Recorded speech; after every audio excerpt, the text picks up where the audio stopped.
last video we did the unranked version. This is the ranked version of matchups we want to see soon. Obviously, they're not scheduled, and I tried to pick ones that I thought of, not ones that are like talked about a lot. Like I hear people talking about obviously Ilya and Holloway, Sean and Whitaker, Marab and O'Malley. I want to see those, but these are like different ones that haven't been scheduled. No one's really talking about it, or maybe a few people have talked about it, but these are ones that I've thought of. So we'll again, no flyweight really. To be honest, I don't really care too much. There are some intriguing ones, like say Manel Cap and Kai Kara France, because they're both dynamic, fast, and they have beef. But other than that, and Tatsuro Taira Moreno is actually a decent one as well. If Tatsuro Taira can't grapple Moreno, where's he go from there? Is he gonna just strike with Moreno? Because Moreno has a great boxing, great chin, good power. And Tatsuro Taira, he's still a bit of a novice on the feet, it seems like. He's still just getting comfortable. He's pretty good, but he's still getting, he's not really showing much of it. He really relies on his grappling. I don't know if he'll be able to dominate Moreno. I've just explained it, but yeah, other than those two, non-flyweight, I've got one for heavyweight, one for light heavyweight. Yeah, and then the others, I've got one for each division. So yeah, let's get into it. First one, Ilya versus Aljamain Sterling. That sounds so dead, but I want to see it because I have a theory. I love Ilya. I really like Ilya. I like his boxing. He's well-rounded. He's sick. But I have a theory that he's gonna struggle to deal with like a high-pressure grappler, someone that's constantly shooting takedowns. So originally I thought of Movsar. Movsar's a great matchup as well. He's a good wrestler. He shoots takedowns, good cardio, but he has no finishing potential. And plus he stands on the feet too much. And I think Ilya is just much better. Movsar's there to get caught. So I would pick Ilya. But this one is very interesting, because Aljamain Sterling is very underrated in the stand-up. Not for his offense, but defensively. He's probably one of the hardest guys to hit in bantamweight. No, forget in the UFC, pound for pound. At bantamweight, guys like Piotr Yan, Sean O'Malley especially, who always puts volume on his opponents, starts well, finishes well, the fight well, could barely land on Aljamain until the KO. Aljamain is very, very, very hard to hit. Calvin Cates only had 4 strikes. Like, you've never seen Aljamain getting pieced up, really, unless it was against Peter Yan when he's tired and that whole situation. But he's very hard to hit. And someone else plodding forward like Ilya Topuria is going to struggle to track Aljamain, because Aljamain has a longer reach than him. Yeah, he moves around, uses his footwork, stays in kicking range, so it's going to be hard for Ilya to get inside. He's going to really have to commit to get to Aljamain. Plus, Aljamain, at bantamweight, his wrestling was very overrated. Like, not his grappling, his wrestling. He struggled to take down a lot of people because he always just ends up reaching. He doesn't really set up his takedowns. But at featherweight, it seemed to work against someone like Calvin Cater, who was known for good takedown defense. If Aljamain could get down Ilya in the same way, upper division, and then Aljamain is a lot better at grappling than Ilya, I think. No disrespect to Ilya. Ilya's a great grappler, but Aljamain I rate him very highly as like a grappler in the UFC. If Aljamain is able to get a good position on Ilya, which he's probably the best at, getting like scrambling and getting him to a dominant position in the UFC, and then being able to submit Ilya or control him and constantly shoot takedowns, put a pace on Ilya, test Ilya's cardio, I think he can get the victory. But at the same time, Ilya's very skilled. He's probably got great takedown defense. He's probably very strong, stronger than Aljamain. Great boxing. And we know Aljo does not have good boxing or good boxing or if you get close to Aljamain, he's very like, I think he's susceptible to getting hit. But yeah, I was talking about him getting hard to get started on, but I think once Ilya's close, he'll be able to land on Aljamain. And plus, Ilya's done well against these awkward strikers or awkward fighters like Damon Jackson, Ryan Hall, even Bryce Mitchell. All these guys, he's faced different style of matchups on the feet, and I think Aljamain is one of them. So I think Ilya could get through, could definitely KO Aljamain. So this is interesting because I feel like Aljamain has a very, very good style to beat him, but at the same time, Ilya can knock him out as usual. Next fight, Jamal Hill versus Yuri Prohaska. This is a fight I've wanted for the past year. When Jamal Hill became champion, this was a fight I wanted, and I think a lot of people wanted it. It just has the opportunity. This could be a fight of the century. These guys are reckless.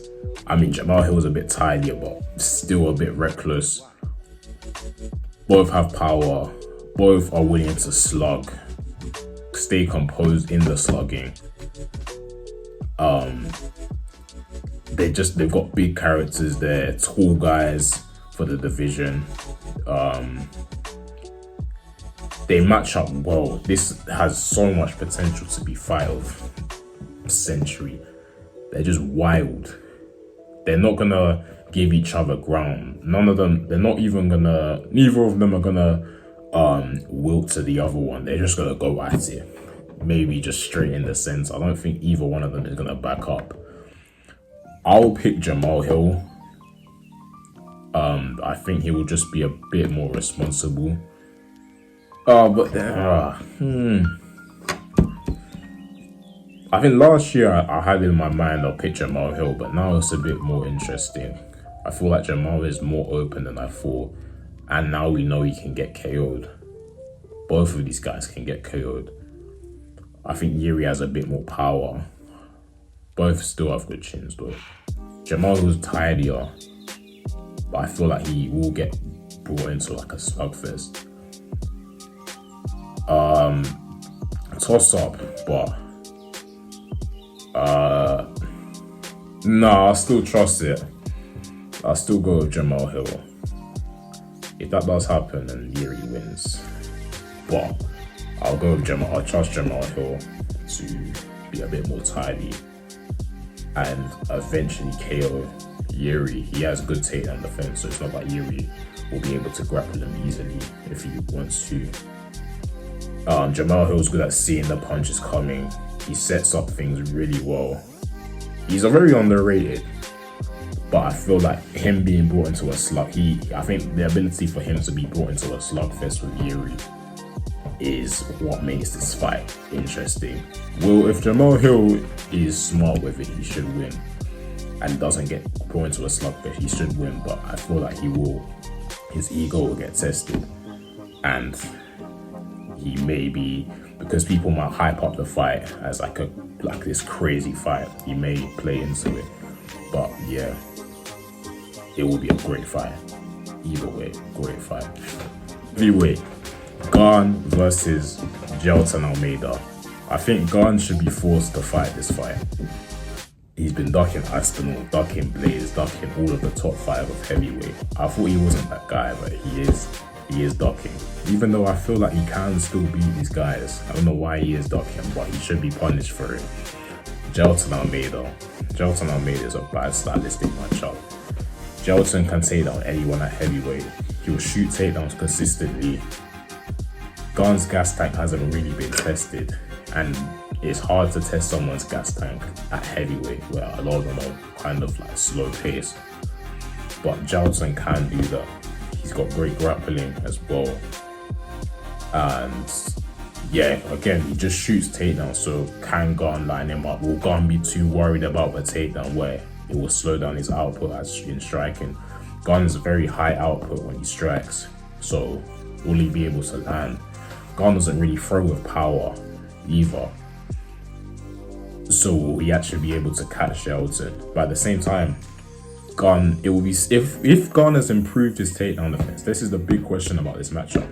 has gone improved his takedown defense. If he's improved his takedown defense and keeps on the feet, or we see Johnson have to stand up, will Gunn just easily piece him up, which I think he can. He's got great shot selection, knees, kicks, punches. He may be able to put Johnson away again, but Johnson is a bad matchup. So it will be interesting. If it will see where Gunn is. If Gunn absolutely gets destroyed, it will just show that he's just lazy and he's not training and he's just there. And I feel like they should just keep him, like leave him to fight in Paris each year and just forget him in the heavyweight division. But if he manages to beat Almeida, stop his wrestling, stop his grappling, and piece him up, then we have a new contender, another like a rejuvenated contender. Then he can challenge for the belt. But yeah, I want this matchup. He's booked against Volkov, so I don't know if they're gonna still make it, but I would still like to see this matchup. Underrated one at bantamweight. This will be for the future. Song Yudong versus Umar, especially if Corey Sandhagen beats Umar, because then we know where Umar is at. So Umar, we know, great kicking game on the outside. He's got power. And he's got great wrestling and grappling, like really, really good wrestling, great entries. Better than Islam Makhachev. But Song Yudong has good takedown defense. He's got great boxing. He's tough. He's composed. He's got good chin. Got power, especially. So it will be interesting. I feel like Umar will be able to take him down, but I feel like Song is not the guy to get dominated on the ground. He's a strong guy as well. And then on the feet, obviously Umar has a great kicking game, but Song Yudong has great boxing. If Song Yudong gets inside, I feel like Umar's in trouble. I think Umar's boxing is a bit suspect. So if Song gets inside, I feel like he will be able to knock out Umar. Umar has got dropped in the past by, what's his name, Beksat McCann. Yeah. So Song Yudong has the ability as well, and he has the ability to defend takedowns. But Umar could be the first guy to just take down Song Yudong and ragdoll him. Song Yudong has been taken down, but he's never just been dominated on the ground. Actually, he could be Song Yudong's never been finished, that's the thing. Could Umar finish Song Yudong, and could Song Yudong finish Umar? These two are big young contenders at bantamweight. It will be an interesting battle. They've got kind of contrasting styles, but to pick, I feel like if they fought now, I'll pick Song Yudong because he's got more experience. Umar hasn't really been past like 3 rounds. Song Yudong has. He's just got more experience against these more experienced, better fighters at the bantamweight, at the top of bantamweight. I feel like with his wrestling, defensive wrestling, his boxing, and his underrated kicking game, I feel like he will be able to test Umar a lot, and we'll just see how good Umar is. It's a close fight. Very, very intriguing fight I would want to see in the future. Yeah, 2 contrasting styles, but yeah, it will be a great fight. Dublanc versus BSD, Benoit Saint-Denis. This would have been even more intriguing if Benoit Saint-Denis beat Poirier, but I felt it wasn't a fraud check with Poirier. I feel like obviously the staph infection affected Benoit, and even then he was dominating Poirier on the ground, similar to Islam was dominating Poirier in the first round. So Benoit is actually at that level, and he was outstriking Poirier a lot until he got dropped. So this will be interesting. They're both, Benoit and Charles are quite similar, the marauder style. Charles is a bit better on the striking, but he's still open on the feet. Benoit has some power. He's very open on the feet, but he's wild. They'll clash, I feel like, in the stand-up. It will be an absolute war. That both guys will be, it will just be an absolute, yeah, it will be crazy. I feel like Charles will just try and run through him. Benoit will try and run through him. Benoit has the wrestling advantage, so I feel like he'll be able to take down Charles. And then that's another interesting thing. How does the grappling go? Can Charles submit Benoit on the knee? I don't think he can.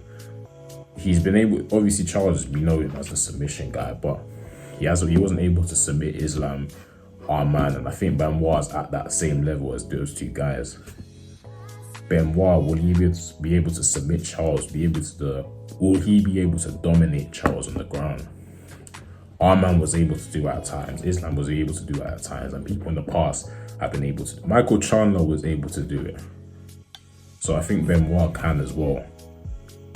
Benoit could easily fall into a submission as well by not respecting Charles's ground game. Charles is very dangerous, he's very sneaky, he can set things up really well. So on the ground, it's very close, I feel like.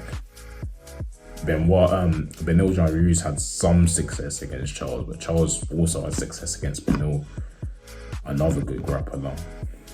It's interesting there, but on the feet, it'll be an absolute war. I will pick Charles on the feet though, obviously.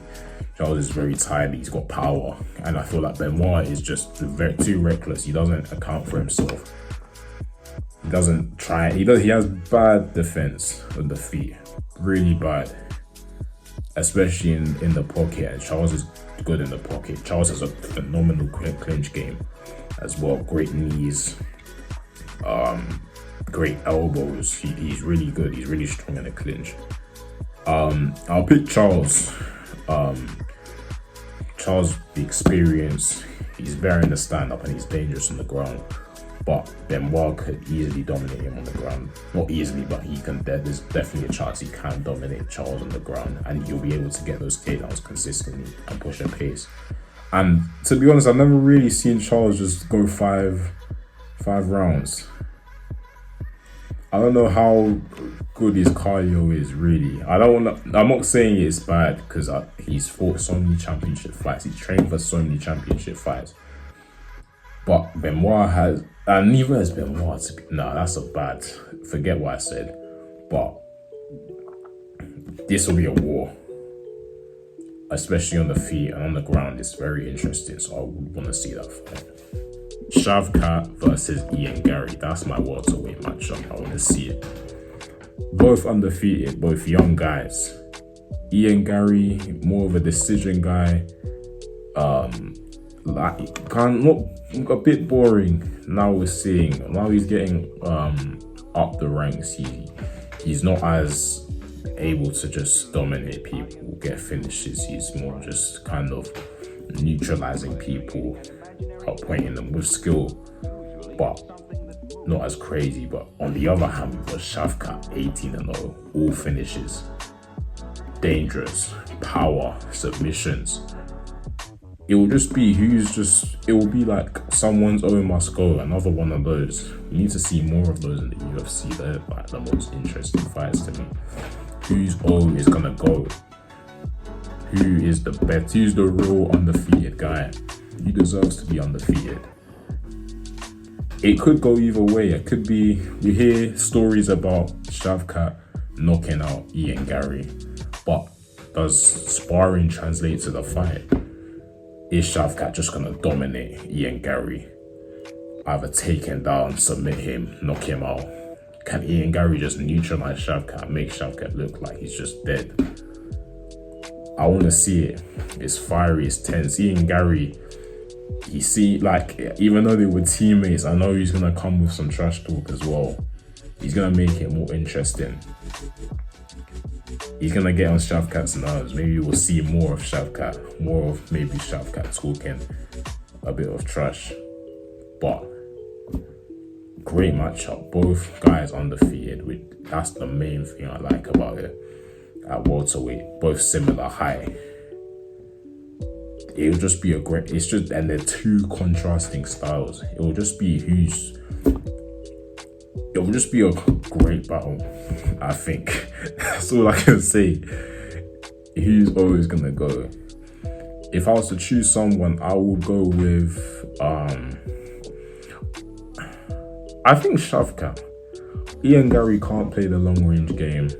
Shavkat will just be willing to just bulldoze Ian Gary. He doesn't mind Ian Gary hitting him. Ian Gary will be scared to exchange with Shavkat. He'll be backing up, and then eventually I think something's gonna hit him. He won't be able to take down Shavkat. Shavkat will probably be able to take him down because Ian Gary is quite weak. If you saw his fight with MVP in the third round when he tried to take him down, and then he just fell over, that just shows he's just not a competent wrestler.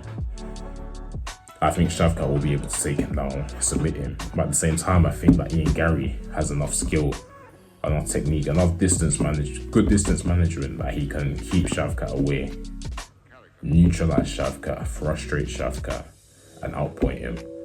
But I would favor Shavkat just because he's so dangerous. I don't think Ian Gary can get the respect, or he'll respect Shavkat too much. But yeah, great matchup I want to see. Ilia Topuria versus Islam Makhachev. This should be the most anticipated future matchup. Both of the most well-rounded guys in the UFC right now. Obviously, Islam lightweight champion, Ilia Topuria featherweight champion. This could happen if Islam defeats Arman, and then Ilia beats Max, maybe another contender, and then moves up. In terms of the matchup, this is close. Obviously, Dustin was able to defend against Islam's grappling at times, and I think Topuria will do a better job, especially defending the takedowns in the first place. On the feet, this is interesting. Topuria has real power. Islam can get chinned. Doesn't have a terrible chin, but I think he can get chinned. And Topuria with the lower weight class skill. Shout out to Lucas Tracy, lower weight class skill advantage. Should be a bit faster than Islam. But then again, Volk had that, and Islam was able to outstrike him. But I guess Topuria's power is the difference. And I feel like Topuria will be better in the pocket. If he's able to move forward against Islam, and Islam doesn't mind being on the back foot, if Topuria is able to move forward against Islam, he could catch him. At the same time, Islam's an elite striker in MMA right now. He could just be better than him. He could just outstrike him. He could knock him out with a head kick. Topuria has been rocked with head kicks before. Could Islam even just take him down and submit him just like that? Could Topuria knock him out? There's so many possibilities. It's just high level. That's the thing. It's just a high level matchup between two guys that are so well-rounded, so complete in the UFC. This has to happen. This has to happen. If either one of them has each other's names on their resume, it will do wonders for them. If Topuria beats maybe Holloway and another contender, then Islam, top 5. If Islam beats Topuria, Arman, it sets him up for being the GOAT. There's a lot at stake, to be honest. It will just be a sick matchup. It just looks sick. Even they have a bit of beef. Maybe not crazy, but I remember Topuria posted a picture of Islam or a video of Islam getting KO'd in the story a couple months back, and Islam was a bit annoyed about that. So there may be a bit of beef. But this is just a competitive, high-level matchup that we have to see. Either that or even Sean O'Malley versus Topuria. I think O'Malley has the abilities to KO Topuria. Obviously, Topuria has the ability to KO O'Malley. Topuria is just a man. He's a man that has a lot of fun matchups, I guess, because he's a new champion. We haven't seen anyone like him a lot in the UFC. Someone like that complete, someone that dangerous in the lower weight classes. So matching him up is just interesting. Probably one of my favorite fighters right now.